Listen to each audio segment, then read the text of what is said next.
1995, diverted East Coast Main Line service, London, King's Cross. Sitting the outside, I've been reballasting. It's taken absolutely ages to do this. A lot of trial and error, but it's nearly done now. I've also had this little foot crossing here as well to the outside, so it's coming on slowly.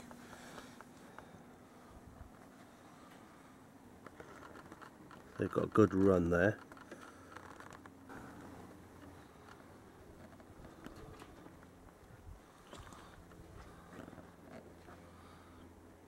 That goes all the way to the bottom down there. So a few test trains to be run on here first before it's officially opened.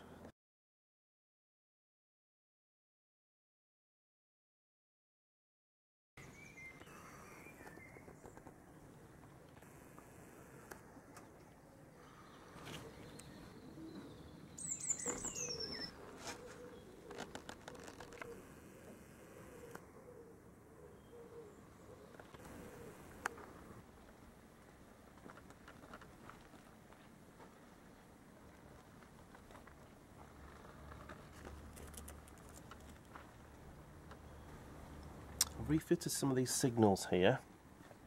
These are from CR Signals, and I put a sensor underneath, so when a train passes it changes sequence. A few of these have been added around the layout. Some I've got to replace of the old ones, but these are a metal based signal, brass, so they're more durable outside, so that'll slowly go through the sequence. Underneath the signal is a little sensor board from Heathcote Electronics. This is an MAS sequencer, which will take the signal through each stage. So put my hand over there, you'll see the sensor go off, the infrared sensor, as the train passes, which will drill a little hole just here. When that passes, it will change the signal. A couple more of these to fit around the layout outside. I've spray painted here a dark black colour where the point merges into single trike. There's like an oil spillage from the locos, etc., or an oil leak. Little details I'm running around here, little gas cage where they're doing some work around this point area here. I've acquired this triangle old signal box, which I've repainted and weathered and give it the derelict look, which is now situated outside. So this is a rundown, disused signal box. It's come out quite well actually. Let's take you around the corner there.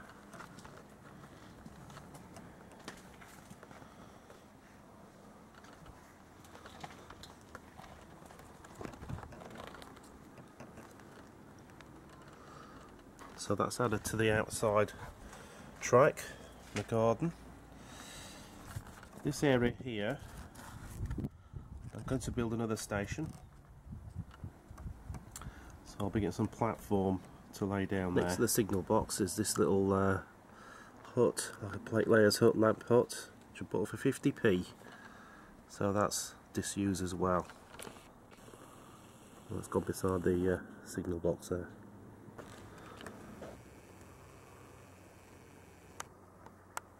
I've also added around the track on the outside these speed restriction signs, which I've painted, and they've come out really well. That's a 35mph limit from a 70 further up the track.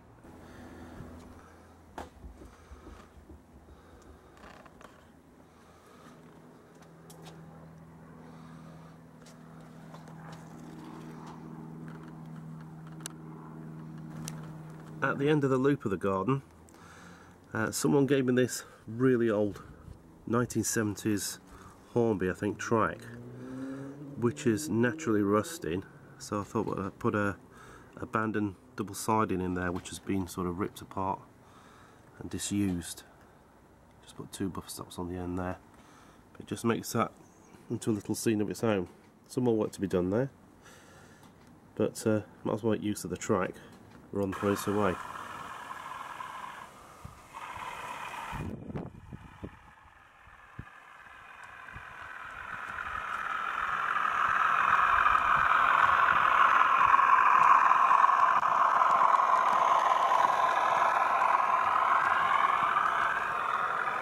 Just show you this girder bridge I've acquired off eBay for £15.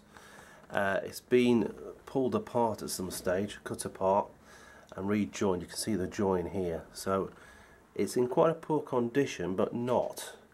It came with this horrible brick colour, which I'm going to doesn't look real at all. I'm going to repaint that by hand, and the other side, as you can see, it's a bright sort of pinky red, which is just not right at all. I've just sprayed the girder plates as an undercoating grey, so it spilled over onto the brickwork, but that was like a dark grey, which wasn't right, so it wasn't grey, it's like a green colour. So I've repainted that. That is now drying. The next stage after that's done is to do this horrible colour brickwork here, just to make it more realistic. So quite a poor job originally done on there. I see why he's done it, to shorten the length, but we need the brickwork sorting out there. That is just not a right colour at all. But for £15, I think it's a Hornby GWR plate bridge, or could be Backman actually, I'm not sure. I think it's Hornby, but these are going for about 30-40 quid for the full length one, so for 15 quid. I know it's been tampered with, but make do amend. So a bit of work on there, and I'll show you the result.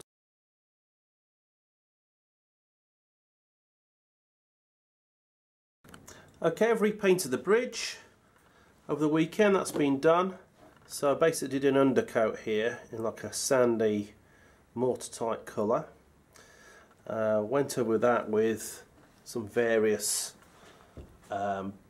stone colours, sandstone and different tones in there, and obviously I've covered that with a black weathered sooty grimy coating across there, and I think that looks better than it did before.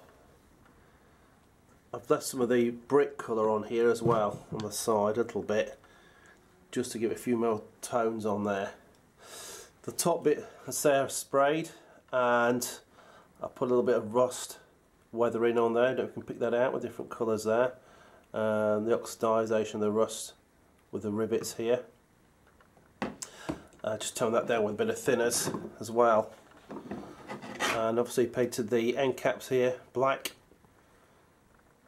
And I think that looks much better than it did before. It's not staying here, by the way. I just put that for viewing.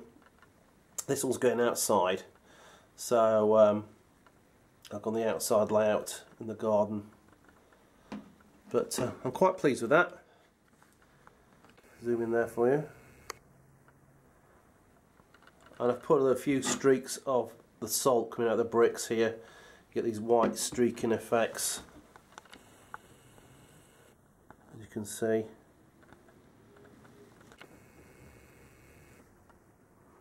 This is the alternate side here. I've also put these little limited clearance signs on each side as well. The join here is pretty poor. I can't really do much about that. So I got this for £15 off eBay. It's not even quite level, but it's going outside anyway. So I got it quite cheaply for what it is. It's a resin cast building, which the full size one of these is about 32 quid, so really it's just about half price. So I'm quite pleased with that, and it's better than it was before. So it's got this northern Midland looking look now, which you typically still see out around Yorkshire, Derbyshire, Leicestershire, Cheshire, those sort of areas. There it is outside.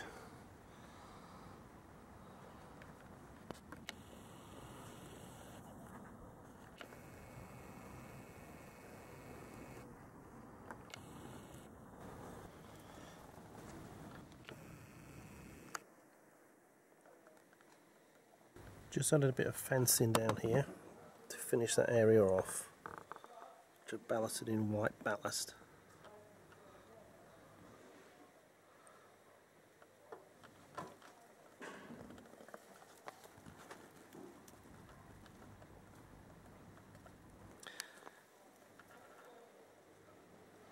Thank you for watching and tune in next time.